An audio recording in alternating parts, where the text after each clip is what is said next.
I had a great idea which involves creating small dramas and comedies from old-fashioned sayings or phrases. Clive, what did we just talk about? That's perfect, Clive. You've done it again. Oh, for God's sake, how the hell is that going to work? Newsreader 2 is Pat, presenter 2 is Stacey. Oh.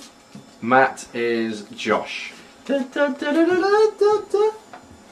want to take the camera?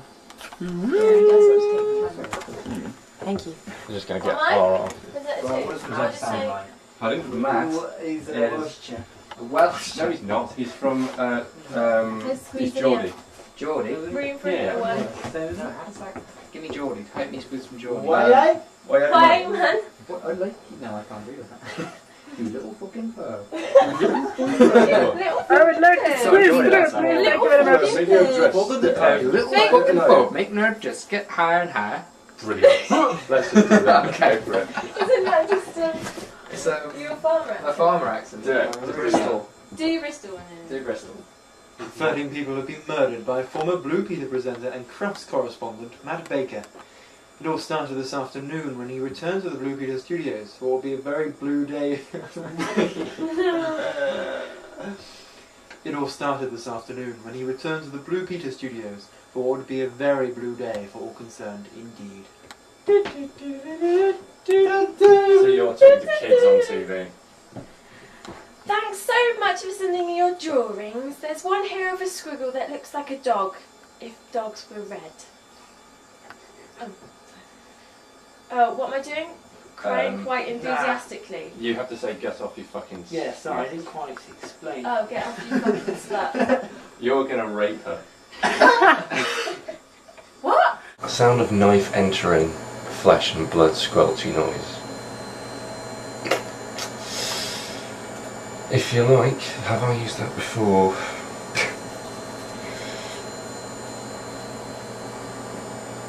Yes, I have. I've seen this Blue Peter. I'm still going to get picked up, but it's good. That's A Baker's Dozen on BBC Three and repeated on Dave. Rabbit on the market, but I recommend one that is young and luckily sauce. Now to help me today, I've brought my youngest daughter, big knife, and with one first sweep separate the head from the rest of the body like so. Well, that's the squelch noise. Yeah, but I want my kids to have a fucking library, mate. Where else are they going to smoke safely? Oh, there you are, the median voter. Finally, we meet at last.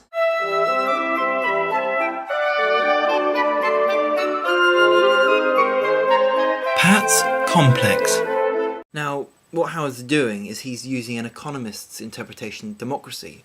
In particular, he's using what is known as the median voter. Now, he or she may not exist, but the point is that that fictional construction holds enough interests and preferences that are shared by the majority of the people that if a candidate invented policies that lent themselves to those preferences, he or she would guarantee an election victory. Now, although this sounds sort of very cool and calculating, it at the same time sounds strangely familiar, and certainly in his description of X Factor, I think. What are you, 40, 45?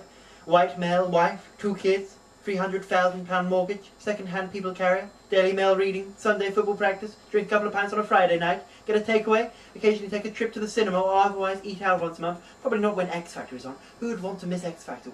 This is one of my favourite bits, especially when he's talking to the idiot about reducing taxes and increasing stuff, and also removing the religious freedoms of certain people. I think what's being touched on here is Toxville's tyranny of the majority.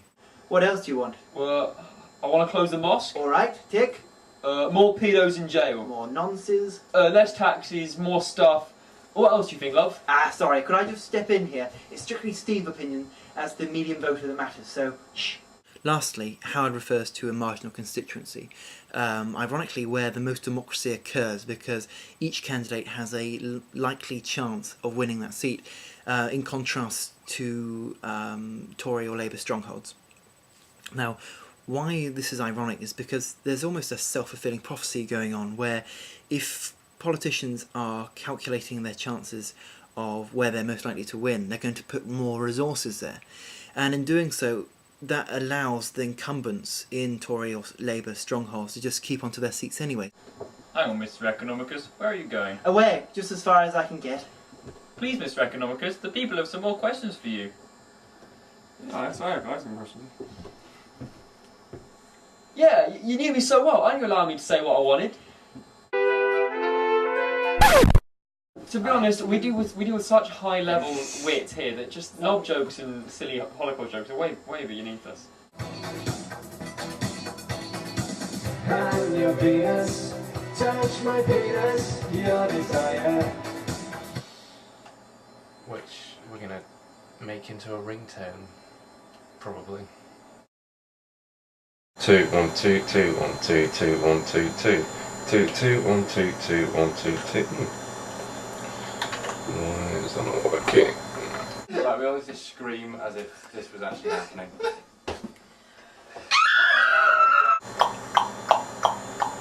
Two, two, two, two, two, two, two, two, two, two, two, two, two, two.